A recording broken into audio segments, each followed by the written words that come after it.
Thanks to Brilliant for supporting this episode of SciShow. You can keep building your STEM skills at brilliant.org/scishow with 20% off an annual premium subscription. As we humans try to reduce our impact on the planet, all sorts of products are going plant-based, from burgers and meatballs to shoes. And now, even vaccines are following suit. Scientists are developing vaccines that can be grown in plants instead of animal cells. In 2006, the first plant-based vaccine was approved in the US.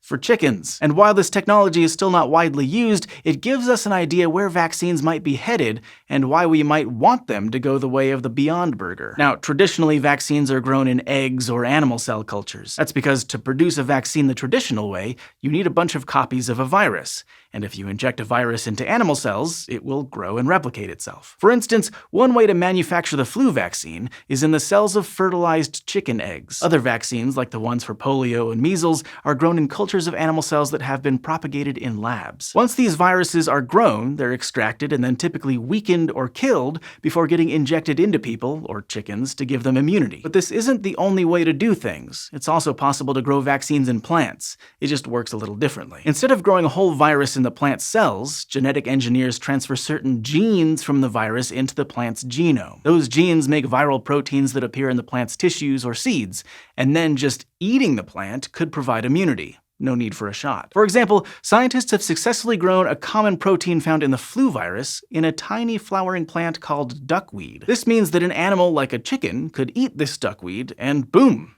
Vaccinate itself against the flu. But even if the plant that grew the vaccine can't be eaten directly, the viral proteins could be extracted from the plant and mixed with foods. And again, the vaccine could be eaten, which would just be so much more convenient than having to vaccinate a population with shots. These vaccines come with other benefits too, like since plant-based vaccines are produced in plant tissues, they can be stored at room temperature, like the seeds or dried leaves of any other plant. That's way easier than handling other vaccines, which typically have to be transported and stored at precise temperatures, sometimes well below freezing. Plant-based vaccines are also quicker and cheaper to manufacture, because when you're making a vaccine in animal cells, you have to go to great lengths to make sure they don't get contaminated with pathogens, but that's typically not a worry when you're making a vaccine in plants. So you might be wondering why anyone is still getting shots instead of just popping an edible plant-based vaccine. And the answer is that, for now, scientists still don't know how to make oral vaccines as effective as injected ones. For one, it's a lot easier for the viral proteins in a vaccine to survive in the bloodstream than in an organism's stomach. Your digestive system is, in fact,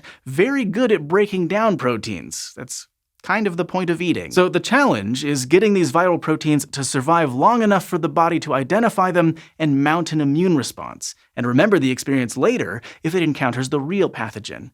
And scientists haven't completely cracked that yet. There's also a problem called oral tolerance. In mammals in particular, the gut sometimes ignores viral proteins rather than mount a massive inflammatory response. This can be helpful because mammals often encounter harmless viruses in their food that they don't need to waste energy fighting off. But when the point of a vaccine is specifically to introduce the body to an intruder so it can learn to fight it off in the future, oral tolerance can be a problem. Fortunately, for reasons that aren't completely understood, oral tolerance isn't such a big problem among chickens. So scientists are especially interested in applying these methods to vaccinate chickens against viruses like avian influenza, which can wreak all sorts of havoc. These diseases can kill off chickens and cause huge spikes in the price of eggs and meat. But on top of that, bird flu can sometimes jump to people, and some strains can be deadly. So scientists, farmers, and ordinary people have good reason for wanting to vaccinate chickens en masse, and edible vaccines could be a huge improvement over current methods. I mean, today's methods typically involve bringing a qualified person out to a farm to individually vaccinate thousands of birds. If you have 20,000 chickens,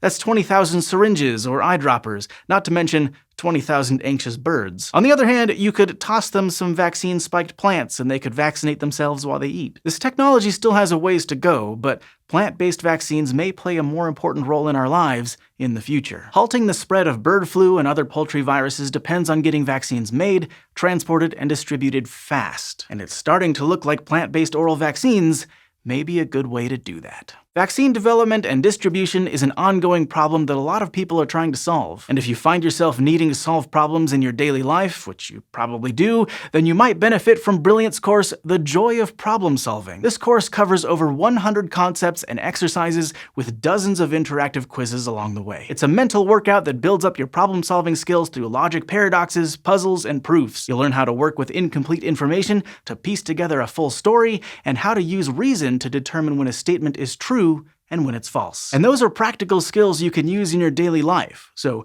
Brilliant lets you learn at your own pace and really understand what's going on without pressure to get it the first time you try. To get started for free, click the link in the description below or visit brilliant.org/SciShow and you'll get 20% off the annual premium subscription. Thanks to Brilliant for supporting this video, and thank you for watching.